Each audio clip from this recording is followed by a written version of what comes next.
Resumen capítulo 64 del libro El Libertador. Un pueblo condenado.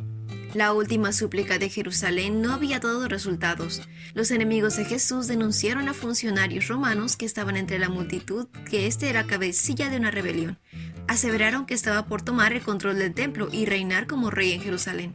Pero con voz serena Jesús declaró de nuevo que no había venido para establecer un reino terrenal. Jesús pronunció estas palabras con tristeza y un poder admirable. Los oficiales romanos permanecieron en silencio, calmos. Su corazón se conmovió como nunca se había conmovido. En el rostro solemne de Jesús vieron amor y apacible dignidad.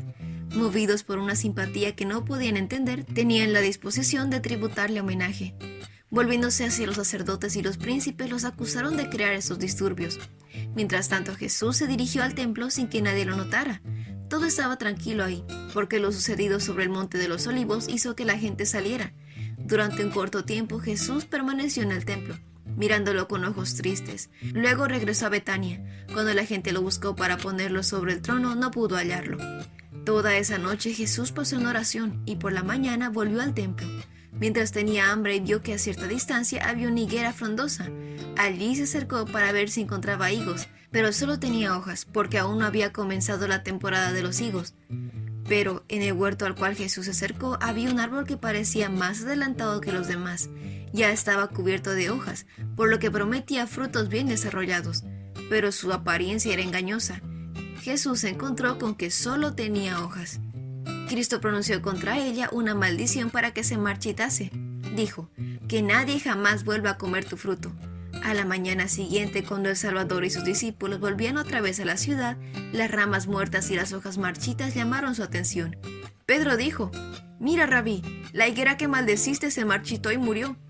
La higuera estéril, que desplegaba su follaje ostentoso a la vida de Cristo, era un símbolo de la nación judía. La religión judía, con su templo magnífico y sus ceremonias impactantes, era de hecho impactante en su apariencia externa, pero carecía de humildad, amor y benevolencia. Los árboles sin hojas no despertaban expectativas ni defraudaban esperanzas. Esos árboles representaban a los gentiles, quienes eran más consagrados que los judíos, pero que tampoco hacían pretenciosos alardes de que eran buenos.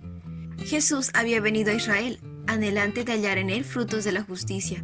Les había concedido todo privilegio y en pago añoraba ver en ellos abnegación, compasión y un profundo anhelo por la salvación de sus semejantes.